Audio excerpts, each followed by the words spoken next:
Сайн байцгаана уу? Сонсож байгаа үеийн мэндийг хүргэе. Өнөөдөр амьдралынхаа нэг өдрийг хэрхэн эерэг сайхан бодол мэдрэмжтэй аз жаргал дүүрэн өнгөрөх вэ гэдэг талаар өөрийнхөө үзэл бодлыг хуваалцсан.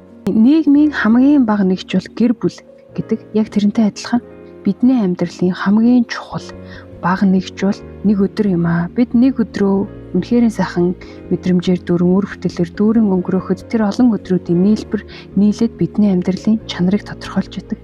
Бидэнд өгөгдөж байгаа нэг шинэ өдөр бол бүхэл бүтэн 70-80 жилийн амьдралыг хураангуйлсан богино хэмжээний хувилбар юм аа. Хүн болгон өглөө эрүүл сарвал бүрэн бүтэн хүсснээ хийх боломжийг олгож байгаа энэ шинэ өглөө гэдэг үл ерөөсөн биднэрт орчлон ертөнцөөс өгж байгаа юугаарч үнэлшгүй гайхамшигтай бэлэг. Бид нар маргааш өгөхийг хэн ч үгүйсэхгүй. Бидний яг ингээд өдрөгөөр төсөөлөөд нэг 70-80 хүртэл амьдрандаа гэж хүмүүс бодоол явж идэг. Гэхдээ гинт ямар нэгэн байдлаар өнгөрч байгаа хүмүүс маш их байдаг те. Бид нар маргааш амьд байхыг хэн ч баталж чадахгүй. Өнөөдөр чиний амьдралын хамгийн сүүлчийн өдөр юм шиг амьдраа гэсэн үг байдаг. Ирээдүйн амьдрал маань ямар авах вэ гэдгийг өнөөдөр л шийдчихэд. Бид өнөөдрийн хийсэн үр бүтээмжээрээ шинээр ойлгож мэдсэн зүйлээрээ сайхан бодол мэдрэмжийн энергиэрээ гих мэдчлэн ирээдүйн амьдралаа өнөөдөр л шийдчихэд. Олон өнөөдрүүд нийлээд бидний бүхэл амьдралыг бий болгодог. Өнөөдрийн төгсгөлд та эргээд бодоход тийм зүйл дээр би алдаа гаргажтэй эсвэл тийгэх хугацааг дэмий өнгөрөөжтэй гих мэтчлэн харамсах зүйлүүд танд гарч ирсэн бол та насны эцэст яг энэ мэдрэмжийг би тэдэн жилийг алдарчтэй гих мэтчлэн яг ижил мэдрэмжийг мэдэрнэ гэсэн үг. Яагаад вэ гэвэл ажлаа гэр бүлээсээ илүү үздэг тэр үзэл санаа чинь таны тархин дотор байсаар л үйл насны эцэст ч гэсэн маш олон жилийг ажлынхаа төлөө зарцуулсан байх болно. Бидэнд өгөгдөж байгаа өдрийн турш юу ч хийж бүтэх тэр сайхан залуунаас ирч хүч боломж нь бидэнд байна гэдэг чинь үнэхээр юугаарч сольшгүй, юутаач зөвлөшгүй маш үнцэнтэй бэлэг юм аа. Уул нь бид нар өглөөс эрэхтэй ингээд эрүүл сарвал ирч хүчээр дүүрэн цоо шинэ өдрийг эхлүүлж байгаа. Надад ингээд дахиад нэг өдрийг бэлгэлсэнд баярлалаа гэж чин сэтгэлээсээ энэ амьдралдаа өөртөө бүгд талархаж сурах ёстой. Гэвч ихэнх хүмүүс орчлон ертөнцөөс өөрт чинь бэлгэлж байгаа энэ гайхамшигтай бэлэгнийхээ үн цэнийг мэддэггүй, хайрлж сураагүй, талархаж сураагүй байдаг. Өнөөдөр бидний хийж байгаа бүхэн ирээдүйн амьдрал гэдэг өөрсдөө хөрсөнд суулгаж байгаа үр тариа байгаамаа. Тэгээд суулгасан үр маань хэр ургасан бэ? Би юу тарьсан бэ гэдгийг бид нар амьдралынхаа төгсгөлд амьдралаа эргэж хараад өөрийгөө үнэлэн дүгнэнэ. Тэгэхээр ингээд бодоод үзэхээр бид нэр өнөөдөртөө амжуулаад би амьдралдаа юу хийхийг хүсдэг вэ? Би өөхөхийнхээ цагт хүмүүст юу гэж дурсагдахыг хүсдэг вэ? Би энэ амьдрал дээр юу үлдээгээд буцахыг хүсэж байна вэ? Тэр зүйлээ заавал хийх хэрэгтэй байгааз бид дотроо хийхээ хүссэн зүйлүүд маш олон байдаг. Гэхдээ өнөөдөр амжихгүй маргааш гэж хойшлуулах тохиолдол маш их байдаг. Гэтэл бид маргааш амьд байх эсэхийг хэн ч хэлж мэдэхгүй. Тэгэхээр өнөөдөр би миний амьдралын хамгийн чухал зүйлсээ заавал тэр зүйлстэй цаг хугацаагаа зарцуулна, хөрөнгө оруулна. Бид хичнээн чухал хийх ёстой гэж бодож байгаа ч гэсэн хойшлуулад яваад байвал яг тэр хандлагаараа дахиад олон өдөрт бид нар хийх ёстой зүйлээ хийхгүй явсаар байгаад амьдралынхаа эцэстэй л харамсах болно. За тэгэхээр би өөрөө амьдралынхаа төгсгөлд юу хийж бүтээсэн байх вэ? Миний амьдралын хамгийн чухал зүйлүүд юу вэ гэж өөрөөсөө асуугаад 3 зүйлийг гаргаж ирээд тэр 3 зүйл бол тулгын 3 чулуу шиг нэгнээс нь дээр доор үзэхгүйгээр яг ижил тэнцүү анхаарч өдөр бүр цаг заваа зарцуулж явах ёстой зүйл юм байна гэж өөртөө тодорхойлсон. Тэр 3 зүйл нь гэр бүл, ажил, хобби буюу өөрийнхөө сүнсний зорилгот нийцсэн утга учиртай ажиллаа, дуртай ажиллаа хийх гэсэн юм 3 зүйл байгаа. Өнөөдөр би тэр 3 зүйлийнхээ жишээлбэл ажил руу маш их цаг заваа зарцууллаа гэхэд нөгөө хоёр нь орхигдно. Тэгэхээр ерөөсөө эндээс харахаар хамгийн чухал зүйл нь чухал зүйлстэй тэнцвэртэйгээр цаг заваа зарцуулах гэдэг зүйл хамгийн чухал юм шиг байна. Тэгэхээр биднээс ерөөсөө цагийн менежментээ сайжруулад гол амьдралынхаа хамгийн утга учир болсон зүйлүүдийг заавал өдөрт тодорхой хэмжээний цаг завыг төндөө зарцуулдаг байхыг шаардж байна. Нас урах гэж байгаа хүмүүсээс өнгөрүүлсэн амьдралдаа юунд харамсаж байна гэж асуухад хангалттай аялж юм үзэж хараагүй дээ. Хартай хүмүүстэйгээ хангалттай цаг өнгөрөөгөө гэдээ харамсаж байна. Хэтэрхий ажлын төлөө, мөнгөний төлөө, хоосон зүйлийн төлөө хөөцөлдөж хамаг цаг хугацаагаа өрсөндөө харамсаж байна гэж хэлдэг хүмүүс маш олон байдаг гэсэн. Яг энийг ярьж байгаад надад нэг зүйл санаанд орлоо л доо. Би их сургуультай идүүхтэй, хариуцлагатай, сайн сурдаг оюутан байхын тулд тэгэл хамаг юм хичээлдээ зориулдаг. Тэгээд тэр нэг багш дүнлэгдээ донц авах нь миний хувьд их чухал байсан. Тэгэл 4 жил бол ерөөсөө би даалт тэр зүйлүүдийг үлсдэг хамаг ч сэтгэлээрээ бүх юмаа зориулаад хийдэг байсан. Гэхдээ би их сургуулаа төгссөний дараа тэр өнгөрүүлсэн цаг хугацаанд харамссан. Яагаад вэ гэхээр би энэ чинь ингээд сургуулаа төгсөөд ажил дээр гараад ирсэн чинь миний тронц сурнаа байна уу ерөөсөө хинт ч хамааралгүй. Би тэрний оронд тиймэрсэн амьдралд чухал хэрэгтэй өөрийн биеэр оролцоод тэр амьдралд хэрэгтэй чадваруудаа сурч явах хэрэгтэй байсан юм шүү. Тэр дүнгийн хойноос тэгэл нэг хүмүүст үнэлэгдэхийн төлөө хүмүүсийг намайг үнэлээд байгаа тэр нэг үнэлэмжийг нь алдчихгүй юмсан хүмүүсийн итгэлийг алдчихгүй юмсан гэсэн зүйлийн хойноос хэтэрхий их хөөцөлтөөр цаг хугацаагаа өрсөн биз дээ.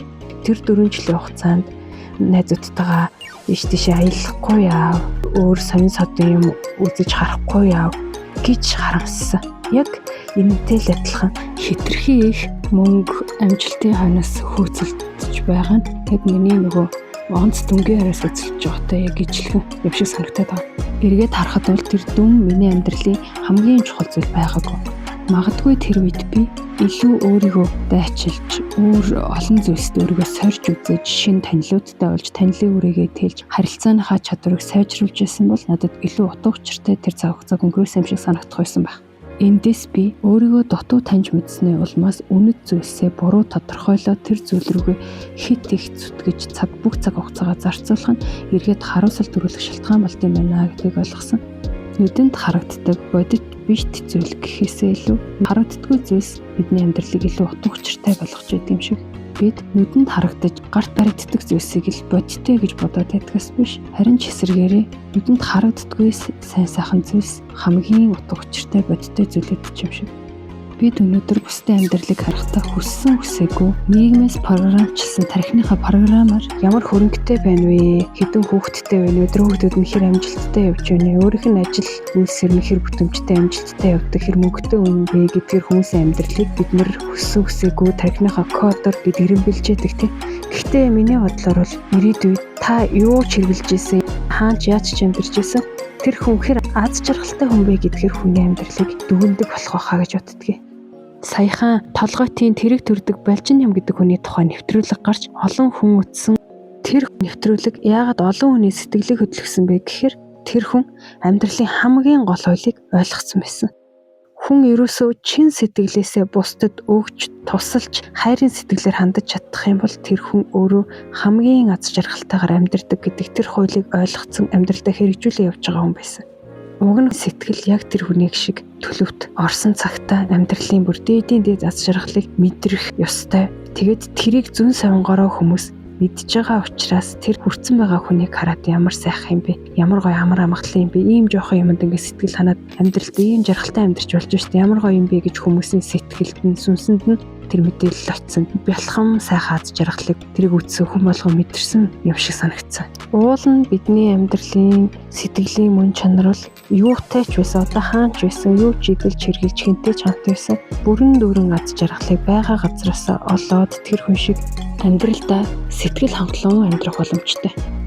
Тэгэхээр эндээс ингээд бодоод үзэхээр ерөөсөө бидний өнөө тагт амьдралдаа сурах хэвээр хамгийн чухал чадвар бол аливаа зүйлсийн зөв зөвхөстэй тэнцвэрийг олох.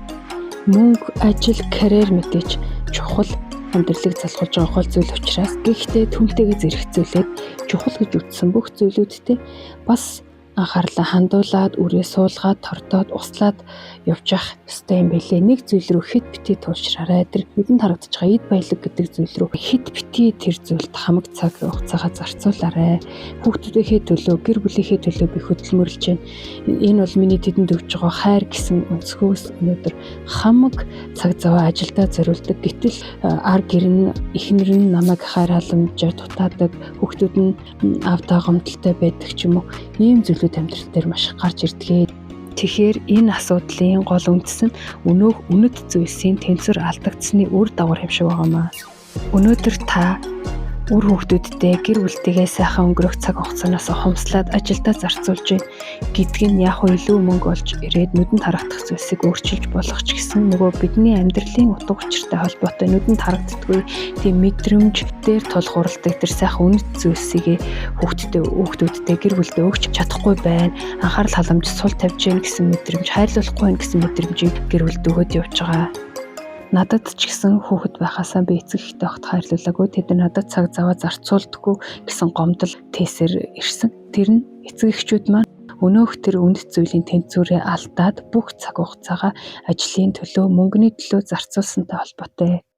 Тэгэхээр яг одоо өөрөөсөө би ингээд нас орохынхаа өмнө өнгөрүүлсэн амьдралаа эргүүлээд бодохоор юу хийж бүтээсэн, юу миний амьдралд байвал би эргэж харамсахгүй байх вэ гэдэг зүйлээ бодож тунгааж агаад өөртөө олж тодорхойлоод түүнийгээ биелүүлэхэд хэрэгтэй шаардлагатай үйлдэлүүдийг өдөр бүр багаарч хамаагүй хийж ахын л ерөөсөн бид эргээд харамсахгүй амьдрах тэр гол түлхүүр юм байна гэж би ойлгож авсан. Бид дотроо би өгнийг тиймэрхүү юм хийх юмсан гэж ботож явдаг боловч өнөөдөр надад ямар ч цаг зав алга дараа л эхлүүлээ гэх мэтчлэн өөртөө ч банк хэлдэг, бусдад ч хэлж ярьж явдаг. Яг л энийг хандлага өнөөдөр намжихгүй маргааш гэсэн энэ хандлага бидний эргээд харахад өнгөрүүлсэн амьдралдаа хамгийн их харамсах шалтгаан болох юм шиг санагддаг. Тиймээс бид ерөөсөө амжихгүй гэсэн энэ бодлынхоо оронд өнөөдөр үрийн суулгаад ирээдүйд ургацын хураах зүйлстэй заавал цаг хугацаагаа би зарцуулнаа гэсэн үзэл бодлоор солих хэрэгтэй юм шиг байгаамаа. Жишээлбэл хэл сурах, шин зүйлс сурч мэдэх, өөрийгөө хөгжүүлэх зүйлс, за хань ижлээ баярлуулах, анхаарал халамж тавих, өөр хүүхдүүдтэйгээ хамт цагийг өнгөрөөж, өөрөөрөө үлгэрлэж тэр сайхан зүйлсийг үлгэрлэж хүмүүжүүлэх зүйл, мэдээж өөрийнхөө ажилд гих мэтчлэн энэ олон зүйлстэй заавал цаг хугацаагаа зарцуулна. Би нэг өдөр нэг зүйлийг нь орхигдуулахад л миний амьдралын тэнцвэр бүхэлдээ алдагдана гэж бодож амьдрах хэрэгтэй юм шиг байгаамаа. За бичлэгийнхээ төгсгөлд өглөөнөөс ахуулаад орой хүртэл хэрхэн өөрийнхөө бодол мэдрэмжийг удирдах чим сайн сайхан төлөвтэй өдрийн турш байлгах вэ гэдэг талаар бодлоо хуваалцъя. Өнөөдөр гэдэг цаг хугацаа бидний бүхэл бүтэн амьдралын жижигрээс хувилбар юм бол би өнөөдөр өглөөнөөс орой хүртэл өөдрөг сайхан бодолтой, сайхан мэдрэмжтэйгээр өнгөрөөж чадах юм бол өнөөдрийг би аз жаргалтай өнгөрөөлөө гэж дүгнэн тийм үү. Тэрнтэй адилхан би олон сайхан тийм аз жаргалтай өдрийг өнгөрөөж чадсан байх юм бол амьдралынхаа төгсгөлд эргээд дүгнэхэд би жаргалтай амьдэрсэн хүн байна гэж өөрийгөө дүгнж болох юм байна гэж боддог. Тэгвэл бид яаж өөрсдийнхөө бодол оюун санааг эерэг сайхан төлөвдөр байлгадаг болох вэ? Эерэг бодол мэдрэмжтэй тийм сайхан төлөвт өөрийгөө байнга байлгах нь тийм ч хэцүү зүйл биш ээ. Ерөөсөө бид ухамсартайгаар сэтгэл бодлоо хөндлөнгөөс нь ажиглаад жоохон л сөрөг бодол, сөрөг мэдрэмж төрөөд сэтгэл санаа энерги жоохон унаад ирэх үед нь өөртөө зориулаад сайхан утгатай сайхан үгс хэлэхэд л ерөөсөө дорхноо сэтгэл сэргээд энерги сэргээл ирдэг. Жишээлбэл хэн нэгнийг хараад хүн ийм мундаг явж хахад одоо миний байгаач гэж өөрийгөө голох мэдрэмж төрлөө гэхэд тэр даруйд нь за тэр хүн бол өөрийнхөө замаар явж байгаа. Би ч гэсэн өөрийнхөө замаар явж байна. Би өнөөдөр өөрийнхөө чадах бүхнийг хийж хамгийн сайнаар хичээсэн л бол би өнгөрөөсөн цаг хугацаанд харамсахгүй байна. Би өөрөөрөө бахархаж байна. Би 1000 хичээгээд ч тэр хүний данд хүрч чадахгүй бол тэр миний сэтгэлээр унах шалтгаан болох учиргүй.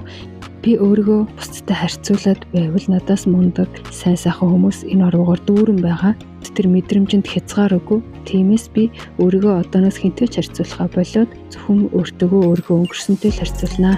Би өөрийгөө сэтгэлийн амар амгалан байлгах, жаргалтай байлгах тэр замыг сонгож байна. Би өөрийгөө хайрлахыг сонгож байна. Би сайхан эерэг байх, эерэг мэдрэмжээр дүүрэн байх тэр замыг сонгож байна. Гэх мэтчлэн өөртөө эерэг сайхан өгнөд хэлээд үзээрэй. Ямар ч унсан, сөрөг хэцүү мэдрэмж төрсөн та өөртөө хитгэн сайхан урмын үг хэлэхдээ таны сэтгэл санаа, энерги ямар хурдан сэргийж болдго юм бэ гэдгийг та харах болно, мэдрэх болно. Эцэст нь хэлэхэд өглөө бүр өнөөдөр амьдралын минь хамгийн сайхан өдөр гэж өөртөө итгэл дүүрэн хэлж байгаарай. Өнөөдөр надад орчлон ертөнцөөс бэлгэлж байгаа энэ нэг шинэ өдөртөө би хязгааргүй их талархаж байна гэж чин сэтгэлээсээ хэлж байгаарай. Өнөөдөр би юу ч хийж бүтээж чадна.